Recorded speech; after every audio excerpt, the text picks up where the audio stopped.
Hello and welcome to the Week 1 PFF Fantasy War Room. I am your host, Pat Thorman. If that sounds weird, it's because it is. This is my first time hosting this. Our fearless leader, Jeff Ratcliffe, is doing big-time things on TV with CBS now. So I'm happy to bring in my man, Scott Barrett. What's going on, Scott? How's it going, Pat? Merry Christmas. Yes, indeed. It's Christmas morning. Luckily, it's not too hectic. I just saw that Chris Ivory is out. He's in the hospital, unrelated to his calf injury that was supposed to kind of curtail him as far as snap counts. Scott, what does this do for Yeldon for you? Does this push him into RB2 territory, or is he still in RB3 territory for you? For those of you who are playing on DraftKings or FanDuel and your cash lineups, I'm actually pushing him up above Spencer Ware and Christine Michael, who were supposed to be the chalkiest running back plays. I wrote an article over the summer about how to identify a bell cow running back, and Yeldon last season really was one of those top bell cow running backs. He saw a high percentage of his team's running back carries, snaps, and targets. And you see that happen a lot with injuries, like depleted depth charts, where you just lean heavier on one guy. And I really think he's in for a big game this week. With Spencer Ware, he's still going to have to compete with Charcandrick West some. And then Kristen Michael, Rawls is going to play some snaps, maybe gets like 8 or 10 carries. With Yeldon, I think there's really no competition behind him. And he's just he's in for a big day. Yeah, I agree. Some other news that we've got. Jamal Charles is out officially, so all of our worries, not all of our worries, but a lot of our worry about Spencer Ware has gone away. We figured that maybe Charles might get a handful of carries, 5 or 7, and that would certainly eat into his workload in what should be a pretty slow-paced game. But Charcandrick West is still a factor. He might grab a few passes, but I think the late week trepidation we had about Ware being the stud that we thought he would be at the beginning of the week has kind of subsided a little bit, or at least it has for me. I'm rolling with him in my cash lineups. I am not second guessing myself on that, but I'd love to hear your take on that, Scott. Who is this? Spencer Ware. Yeah, he is a great matchup. I think Charcandrick West leaping him on the depth chart, that just makes him a little too risky for me when I think Yeldon's the better play. You can still definitely put him in, but I kind of like Michael more than Ware, I think. Although the problem with both of them on DraftKings is they don't really catch too many passes. Kristen Michael has, I think, 8 career targets. And Ware last season, although in the preseason he saw more work in the receiving game, but last year that was really West's role. I also like James White, who's priced pretty cheap on DraftKings. He could be in for a big day with Jimmy Garoppolo and this kind of stout Arizona defense. I pulled up a cool stat for one of my articles, and that was that LeGarrette Blount really has underperformed in games where the Patriots lose. Since 2013, he's averaged 3.6 fantasy points per game in losses and 9.8 fantasy points per game in wins. And the Patriots are projected to trail by a touchdown. So I think this is a game that sets up nicely for White. But I know you're not the biggest White fan. What do you think, Pat? Well, I agree with you. I think the situation sets up well for him. Arizona's a high blitz rate team. I think they blitz about half the time. So that dump offs to beat blitzes is going to be in their repertoire. I think White is serviceable, and any running back in that role for the Patriots, if it happens to be a passing down back game, whether it's a Vereen game or a Kevin Falk game or whatever, is going to have value. I was intrigued, and I still am, by DJ Foster at the end of the preseason. He missed the first 2 preseason games. He was injured, and he had a high rate of targets and touches in a brief stint in the 3rd game, and then he went crazy in the 4th game. But again, that's the 4th game, so it's something to keep in the back of your mind. But and maybe if you're making 50, $3 millionaire maker lineups, you throw one with him in there instead of White. But I'm White's the play for me in that situation, for sure. I guess moving on here. Devontae Parker looks like he's unlikely to play with his hamstring. I don't really know how much that changes for our projections. The guys on the outside are really not the ones that we're going to focus on in this matchup. Whether it's Carew or Stills. What are your thoughts on Jarvis Landry, either for DFS or for season long? Yeah, I think Landry is actually a sneaky bet to kind of finish among the top 5 wide receivers this week in targets. Seattle really does have a stout secondary, especially in terms of the outside. But if you were to target Seattle through the receiving game, you do it through the slot receiver and the tight end. And I don't see Sherman covering Landry in the slot. Landry ran about 70% of his routes from the slot last season. Sherman only moved to the slot about 5% of the time. So I think Landry's pretty safe there, and I think he should see a heavy workload. Yeah, I agree. I think Arian Foster is kind of a sneaky start for DFS in that vein on DraftKings, where you're getting a full point per PPR, because they are going to have a lot of dump offs and a lot of work in the middle of the field. I'm not quite sure that they're trusting Jordan Cameron at this point as much as they'd like to, or they've kind of forced that in the preseason. So I'm definitely with you there. And in that same game, it looks like Jimmy Graham is going to play. He's going to be on a snap count. It's amazing he's even suiting up at this point. Frankly, I thought he would start the season on PUP. That's kind of the assumption I operated under for most of the offseason. But at least in my opinion, he's not a guy that you want in your starting lineup today in season long. And he just doesn't really offer enough of a ceiling in DFS. You on board with that, Scott? Yeah, I agree. I'm not looking at him this week. Cool. I just one thing I wanted to mention. We're running on DraftKings a PFF championship, and to this point, it's a double up. And if you beat the 3 of Brandon, Marianne Lee, Jeff Ratcliffe, and myself, you get entered into a chance to win $6,500 during week 11. But just beyond that, it's just a regular double up. And right now, if you're looking for overlay, it's 575 spots, and only 243 of them are full. So basically, right now, everyone in there is going to double their money. So if you're looking for some quick cash game action and with a chance to take on a few PFFers and perhaps play for $6,500 later on, I would head over to FanDuel and find that PFF championship link. And it's only $5, and chances are you're going to double your money. So that's a little tip for everyone. Scott, did you join that one? I didn't, but I should join that as soon as this is over. Yeah, absolutely. Let's see. There's really not much else in the injury news that I've seen. Are you watching the inactives as they come out? Oh, wait. CJ Spiller is a healthy scratch for the game against the Raiders. Kind of follows the theme that we've had with Spiller for a long time now. He teases us, and you get some preseason fluff pieces, but it ultimately amounts to nothing. So, what does that do for you for your outlook for Mark Ingram?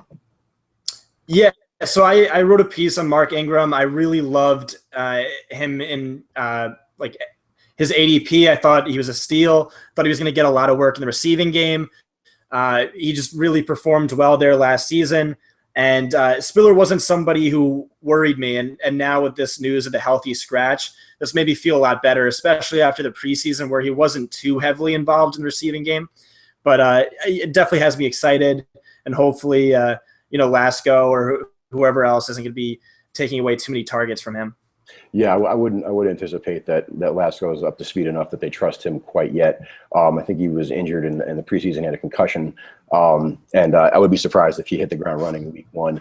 I guess kind of a sneaky way of playing that game. If you think the Saints are going to control the game, which I have my doubts, but as a contrarian measure, if you add Ingram with stacking the passing game of Oakland, that might be an interesting way to approach that. moving down the inactives and actives, Kevin White is officially active. He's been dealing with a hamstring and is going up against the Houston defense. Is he in play for you at all, or you have your sights set elsewhere in that game? Yeah, I'm not interested in White playing his first career NFL game. Definitely more into Alshon Jeffrey this week. Yeah, absolutely, absolutely. And I'm going to have some Will Fuller, Osweiler, and Nuke Hopkins stack going, and I think that that's definitely a funnel defense. You kind of saw that coming a mile away this offseason. They really upgraded their front seven, and their back end is still kind of a mess. So if you're looking at that game, I would approach it through the lens of attacking the Bears secondary. Let's see. I agree. Yeah. Cool. Yeah, see, it looks like Will Fuller is active. Jeff Janis is active, but he's wearing a club, so don't get cute. He's only playing special teams.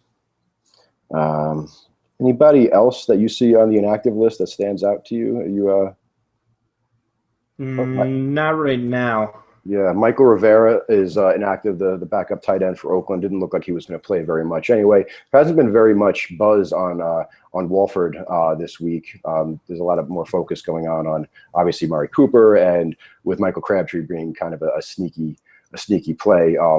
Walford is somebody who might get a couple goal line looks. So keep him. The only thing with Clive Walford this week is Lee Smith is ahead of him on the depth chart, but I don't really know that means anything. I think he should lead in targets and probably snaps as well. He's up in a great matchup. He's very cheap in DFS on DFS sites. He's up against a Saints defense that allowed the most fantasy points to opposing tight ends last year. The Saints have been that defense that allows the most or the second most or the third most to every position group. It's easy to write DFS articles when guys are playing the Saints. Lee Smith is their blocking tight end. So I'm not sure if his place in the depth chart ahead of Walford means that Walford's not going to play or only playing two tight end sets, or if they're looking to throw the ball. I think Clive's going to be on the field. Buck Allen, healthy scratch. That's definitely some interesting news. Pushes Justin Forsett up. What are you? What's your on the spot reaction to Buck Allen sitting? Yeah, that's super interesting and really not great news for maybe dynasty owners who own him. It looks like he's probably third among the running backs, and I guess fourth maybe even when Dixon comes back. Terrence West and Forsett then are the only active running backs, or is there someone else? I'm not seeing who else would be an active running back. I don't know if they have a fifth, considering Dixon's not on PUP. So yeah, it's going to be the two of them. I would assume that makes Forsett the pass catcher. West isn't exactly adept at catching the ball, but Forsett was super inefficient last year catching the ball as well. And that's a game that it's got some sneaky. It's kind of some sneaky potential. And as far as Buffalo plays slow, but teams throw against Buffalo. Last year, they were one of the highest percentage teams that were thrown on. So that's an interesting thing to kind of parse through, because like I said, I guess Forsett would be the guy catching the passes. Yeah, I see. I don't know if I guess that makes sense. They'd either do that or just rotate them. But I guess that makes more sense. Terrence West really has never been a prolific pass catcher, and we've seen with Forsett he kind of did well in that role under Kubiak as the all-purpose back, but did well as a receiver especially. Huh. Interesting. All right, so I'm looking for some questions here. I'll go to I have got a couple here. Wright is inactive. Well, who is that? Bill Wright. Okay, yeah. Well, I mean, that's kind of intriguing. There was talk that Xavier Rhodes might sit as well this morning, so that would be a boost for Rashard Matthews and Sharp as well. So that's interesting. All right, so I got a question here from Cameron. Ivory's in the hospital. Is Yeldon the start over Matthews and Ware in PPR? What would you say to that? I'd start him over Ware. That might be a little controversial. Matthews, I think that's a super close call. I'd probably start Matthews. He just has a fantastic matchup against the Browns. I think with starting a rookie quarterback, they're just going to feed him heavily, and he should have a lot of positive game script to run behind. Yeah, I agree with that. You're not going to have Carson Wentz chucking the ball, 30 times, and they're not going to need to have Carson Wentz chucking the ball 30 times. Plus, he's a little bit mobile, so that tends to open up rushing lanes. So yeah, Matthews is one of my favorite plays of the entire week. It's a little closer for me for Yeldon and Ware. I think I would probably still go with Ware, but just because I think the game script kind of favors him. Although the game script kind of favors Yeldon as far as the Packers being ahead. So yeah, that's a tough one. I'm probably still rolling with Ware, but I wouldn't argue with anyone who went with Yeldon instead. Are you getting any questions? Not yet. All right, let's see the PFF. And so, all right, Spencer Ware. Go ahead. Go on. Spencer Ware or Dante Moncrief for your flex in standard scoring. In standard, yeah, I got to go Ware. Yep, I agree. I agree with that. That's from Justin Staley. JJ Conboy, C-Mike, Landry, or Marlin. I think that would probably be Macklin in PPR. Yeah, I'm not playing Marlon Byrd because he plays a different sport. C-Mike or Landry in standard? Yeah, C-Mike, Landry, or well, let's assume that's Macklin. Okay. So Macklin is, I think, the best player of the three by far, but he's up against Jason Verrett, who really has had his number. Macklin averaged only 9.3 fantasy points in the 2 games he faced San Diego last year. And then against all other 13 opponents or 13 games, he averaged 17.4 fantasy points per game. Verrett is one of PFF's top corners, and he just really shut down Macklin last season. So it kind of makes me a little nervous to play him. Landry, I think, is in a great spot in terms of targets. They don't really have anyone else, and there's the injuries, and the way you kind of attack that Seattle secondary is through a slot receiver or tight end. But I gotta go Christine Michael if it's standard for sure. I could definitely see them kind of pounding on the Dolphins. They're favored by more than a touchdown. I think he's the play. Yeah, I agree with that. I agree with that in PPR as well. We're kind of. I mean, it makes sense that Landry is gonna be the main guy, but Seattle knows that too. So there's a chance that his floor is pretty low. So I think C-Mike's got the touchdown upside as well. So yeah, I'm going C-Mike. On to we're answering Twitter questions on the PFF fantasy feed. So if you guys have any questions, just send them over there. This is from TP, Mike Floyd, Alan Hearns, or Sterling Shepard in PPR. That's a tricky one. I guess I don't know. Do you? Yeah, let me think about this. I think I'd go with Floyd, just because I think he's the more established. I think he's the better receiver of all of them. So there's a little unknown there with Shepard, and you're relying on targets and catches in the PPR, and that's going to be a most likely a slow-paced game. That's the way it was last couple times the Giants and the Cowboys met, and so I do think Floyd stands out there. Hearns is a guy who was pretty unsustainably good as far as scoring touchdowns last year. And now they have Julius Thomas back in the red zone. So he's a guy that he's kind of touchdown reliant, and his touchdown projections have gone down. So it's Mike Floyd for me on that one. definitely sneaky with Sam Shields on Allen Robinson for the majority of his snaps, and then Hearns getting Demarius Randall, who kind of struggled a bit last season. I definitely think he's a sneaky play, but it's we start your studs. Play kind of a wait and see approach with Shepard, the rookie. Hearns could have a big day, but week one, try not to get too cute with Floyd. Yeah, that's the way I'd approach it as well.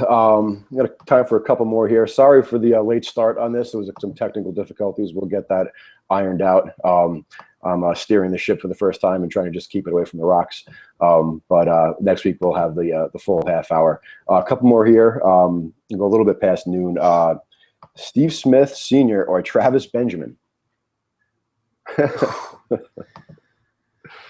I don't know. Steve Smith just feels so risky after the Achilles tear at his advanced age. I'm probably just going to grab the safe points with Benjamin. Yeah, I agree with that. Buffalo is pretty tough as far as their outside corners, and like you said, there's so much unknown with Smith. I mean, I'm rooting for him. I'm hoping to be surprised today. I mean, surprised he's even on the field, but I think that's the ultimate wait and see.